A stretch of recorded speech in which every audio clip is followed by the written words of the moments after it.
Physical education की class आज हम अपनी स्टार्ट करने जा रहे हैं।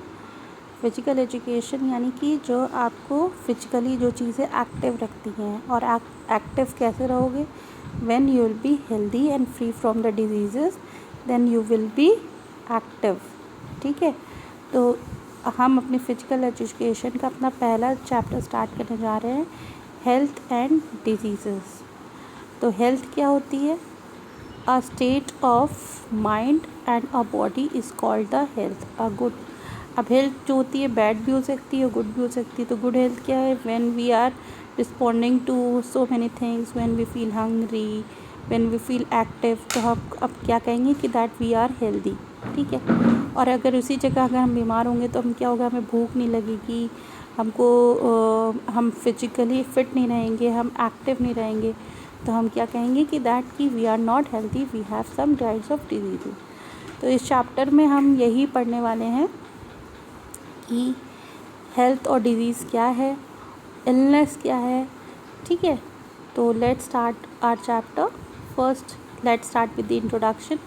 We normally relate this terms diseases and illness interchangeably in relation to health, even though these words do not mean the same.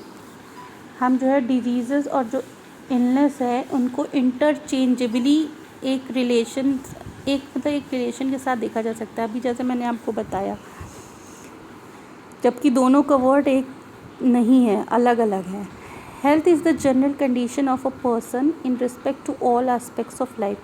Health एक जनरल कंडीशन है किसी भी पर्सन की, उसकी लाइफ के सारे एस्पेक्ट्स को मतलब कंसीडर करते हुए।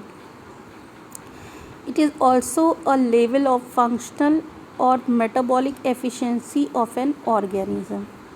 हेल्थ जो है एक लेवल हमें ये बताता है कि हमारी ये फंक्शनल एक्टिविटी कैसी है और मेटाबॉलिक एफिशिएंसी किस तरीके की है ऑर्गेनिज्म की। The word metabolic is the adjective of the term metabolism.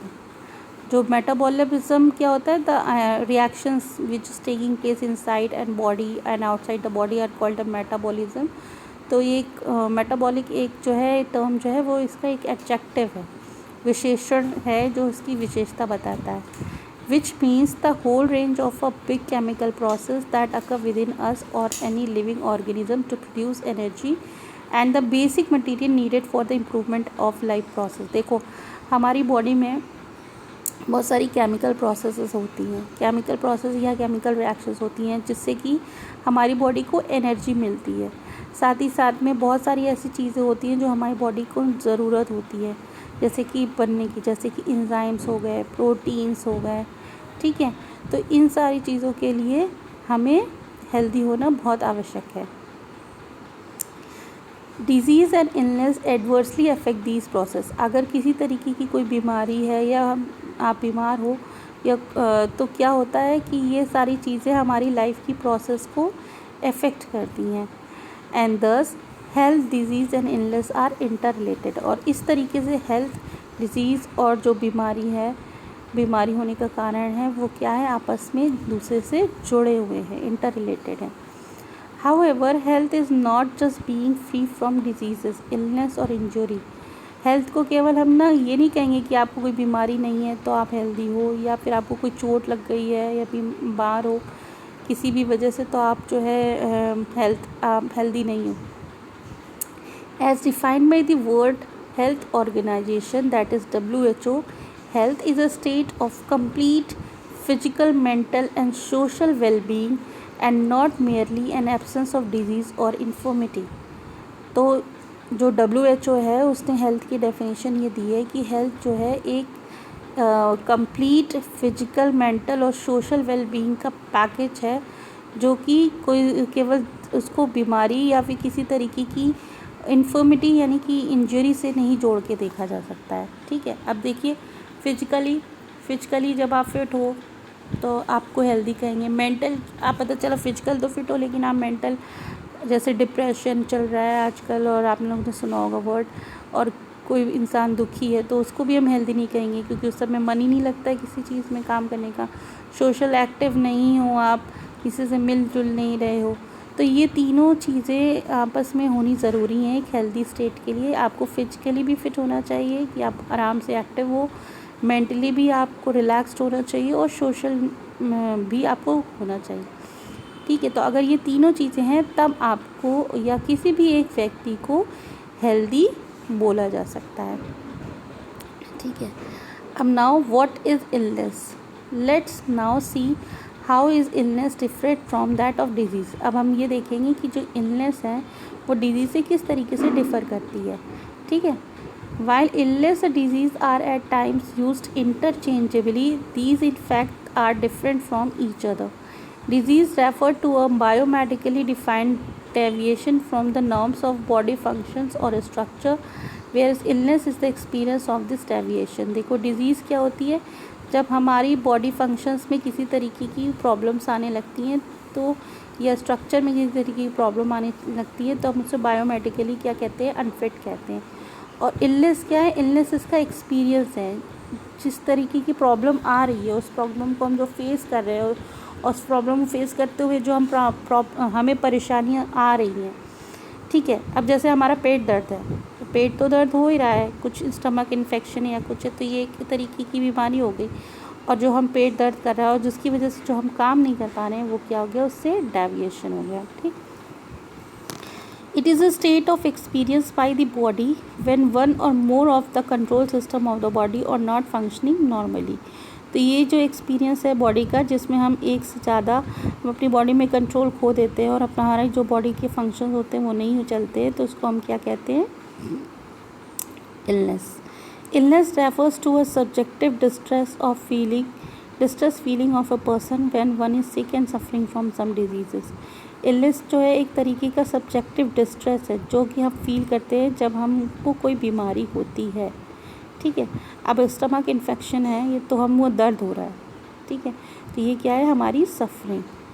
However, it is not appropriate to conclude that a human being merely free from illness or disease is healthy। तो हम ये एक चीज़ conclude कर सकते हैं कि अगर कोई इलनेस और डिजीज़ जिसके पास नहीं है तो वो एक हेल्दी पर्सन है। You might have seen people suffering from various types of diseases, as some of diseases like high blood pressure affects only a particular person who is suffering from it। ठीक है, तो आपने बहुत सारी इस तरीके की डिजीज़ेस देखी होंगी जिसमें से एक एग्जाम्पल ब्लड प्रेशर का है। ये ब्लड प्रेशर उसी पर्सन को अफेक्ट करता है जो कि उससे सफ़र कर रहा होता है।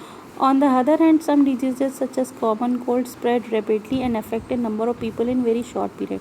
और कुछ डिजीज़ेस ऐसी होती हैं जो कि एक को अगर होती हैं घर में तो सबको हो जाती हैं, मतलब बहुत जल्दी से स्प्रेड करती हैं एक कम से, जैसे अभी समय कोविड फैला हुआ है। ठीक है, you must have often wondered as to how does this happen। In one of the chapter of your textbooks of science you would have studied about why we fall ill। In that chapter it is mentioned how diseases are caused and how some of the disease affect only the person who suffer from them and are called the non-communicable, whereas those diseases that are transmitted from one person to another are known as the communicable diseases। तो देखो diseases होती ना, अब इन्होंने बताया है कि diseases दो तरीके की होती हैं।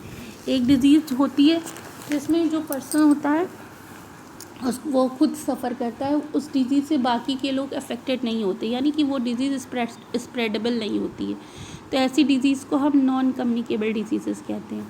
लेकिन कुछ डिजीज़ेस ऐसी होती हैं जो किसी एक को होती है फिर एक व्यक्ति से दूसरे व्यक्ति में फैलती है, ट्रांसमिट होती है, स्प्रेड होती है।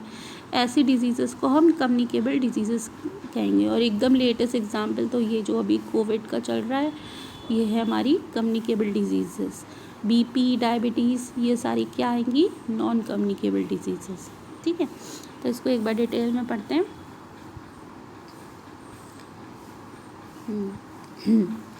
Late us understand how communicable diseases are spread.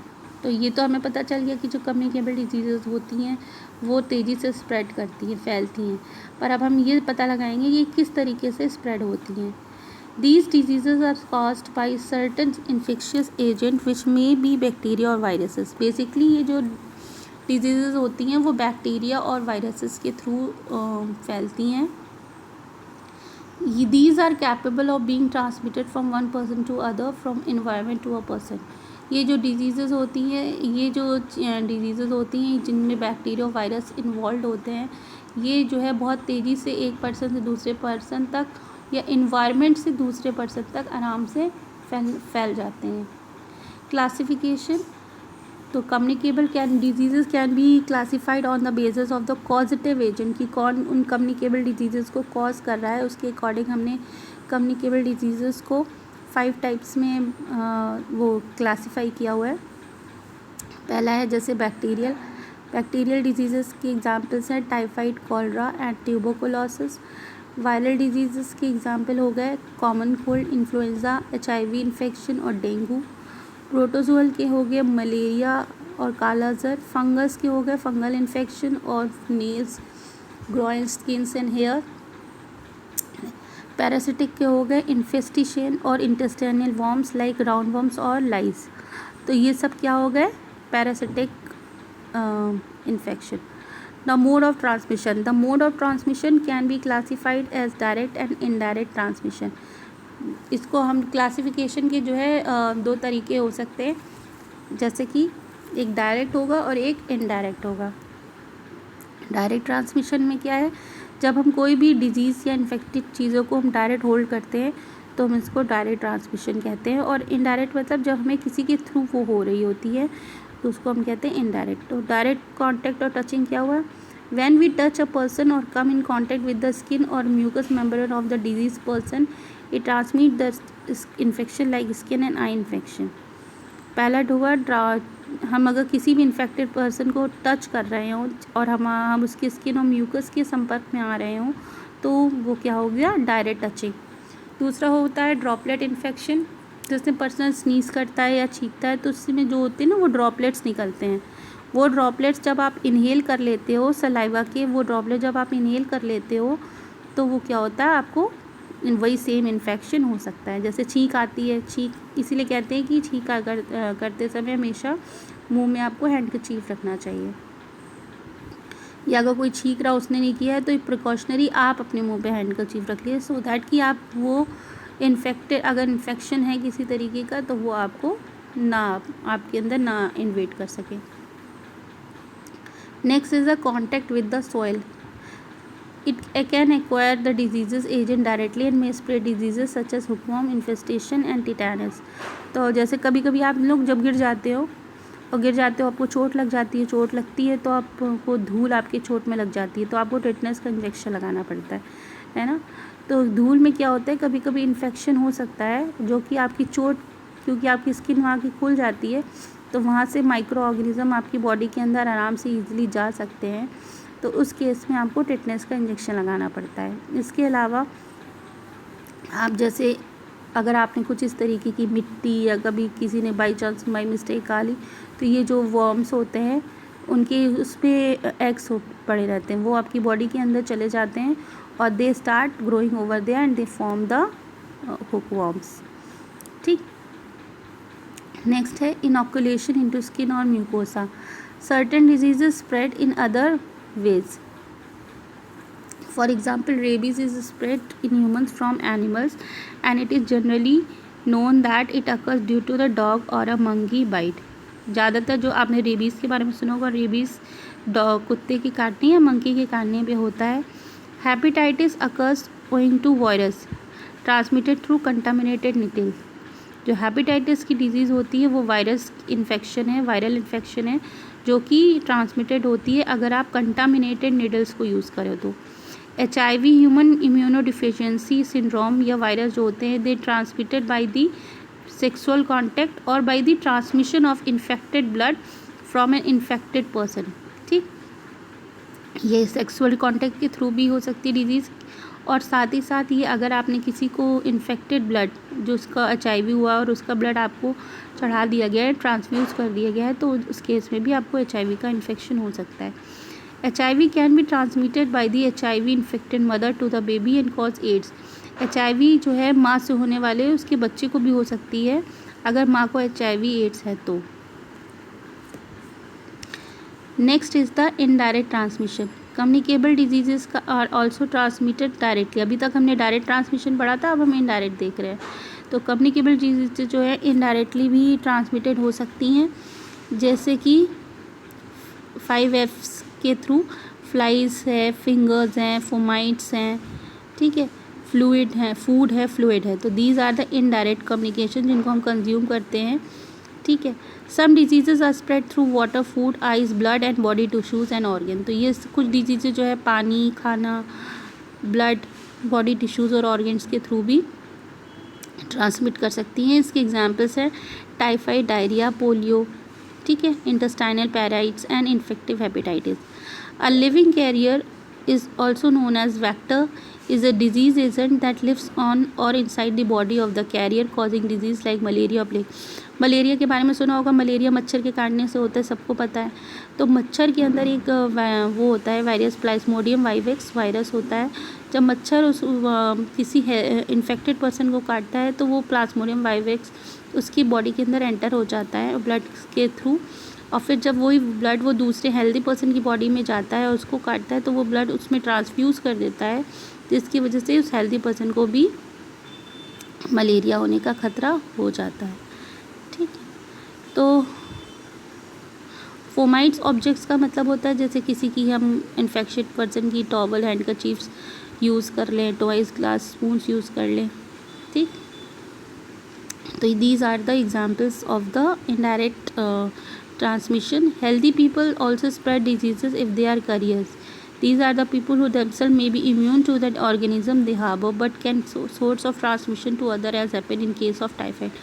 क्या होता है ना, टाइफाइड की बीमारी कभी कभी हेल्दी पर्सन होते हैं उनमें सैल्मोनेला टाइफी के वो पाए जाते हैं विषाणु, लेकिन वो क्या होते हैं क्योंकि वो ऑर्गेनिज्म जो होता है जो ह्यूमन होते हैं वो टाइफाइड के विषाणु के प्रति एडॉप्टेड हो चुके होते हैं, तो उनको कोई प्रॉब्लम नहीं होती। लेकिन हाँ, वही उन्हीं के थ्रू वो किसी और को भी ये बीमारी फैला सकते हैं अगर वो दूसरा वाला बंदा इम्यूनिटी उसकी अच्छी नहीं है तो, ठीक है। तो अब इसके प्रिवेंशन क्या है कि how we can control the और प्रिवेंट द कम्युनिकेबल डिजीज़ेस। तो सबसे बड़ी बात है इन्फेक्शन है, तो जो आजकल कोविड के सारे प्रिकॉशंस हो रहे हैं, you have to wash your hands, bath daily, brush your teeth twice a day, cut nails, use hand sanitiser, ensuring your ears are clean, do not shave articles that are of personal use। अपनी जो चीज़ें हैं personal use की चीज़ें हैं उनको किसी के साथ शेयर मत करिए, ठीक है। खाना खाने से पहले और बाद में हाथ धोइए, हाथ जो है हमेशा साबुन से धोइए, ठीक है। तो many microbes like virus, bacteria and fungus are transmitted by touching surface with the hands and become potential carrier. Hands आप अपनी खुद की तो सफाई आपको साथ साथ रखनी है, साथ में आपको आगे का अपने घर के आसपास का वातावरण भी साफ़ सुथरा रखना है। अपना खाने को, अपने पानी को आपको हाइजीन बना के हाइजीनिक तरीके से यूज़ करना है, तभी you can get rid from the communicable diseases. तो this is all about the communicable diseases. एक बार आप चैप्टर पढ़िएगा अपनी टेक्स्ट बुक्स में, you will understand. Otherwise if you have any problem so you can ask to me, ठीक है। तो till that time just take care, bye bye, and in my next class I'll discuss the non communicable diseases।